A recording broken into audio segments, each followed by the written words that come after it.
प्राचीन समय की बात है। हरिद्वार स्थित पवित्र गंगा नदी के किनारे पीपल का एक पेड़ था। पहाड़ों से उतरती गंगा पूरे वेग से बह रही थी कि अचानक पेड़ से दो पत्ते नदी में आकर गिरे। पहला पत्ता आड़ा गिरा और दूसरा सीधा।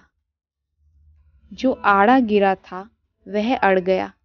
कहने लगा, आज चाहे जो हो जाए मैं इस नदी को रोक कर ही रहूंगा। चाहे मेरी जान ही क्यों न चली जाए, मैं इसे आगे नहीं बढ़ने दूंगा। वह जोर जोर से चीखने लगा, रुक जा गंगा, अब तू और आगे नहीं बढ़ सकती। मैं तुझे आगे बढ़ने नहीं दूंगा, यहीं रुक जा। अब इस बेचारे पत्ते को क्या मालूम कि नदी को आखिर कौन रोक पाया है। नदी का काम तो बस बहना है। उसे तो पता ही नहीं था कि कोई पत्ता उसे रोकने का प्रयास कर रहा है। फिर भी वो लगातार संघर्ष करता रहा। वह यह नहीं जान पाया कि लड़े बिना भी वह वहीं पहुंचेगा जहां लड़कर। पर अब और तब के बीच का समय उसकी पीड़ा का, उसकी हताशा का काल बन गया। वहीं दूसरा पत्ता जो सीधा गिरा था वह तो नदी के प्रभाव के साथ ही बड़े मजे से बहता चला जा रहा था। वह कह रहा था, चल गंगा, आज मैं तुझे तेरे गंतव्य तक पहुंचाकर ही दम लूंगा। चाहे जो हो जाए मैं तेरे मार्ग से कोई अवरोध नहीं आने दूंगा।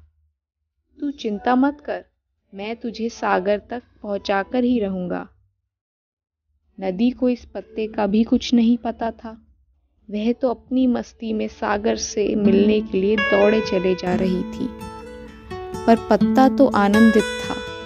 वह तो यही समझ रहा था कि वही नदी को अपने साथ बहा कर ले जा रहा है।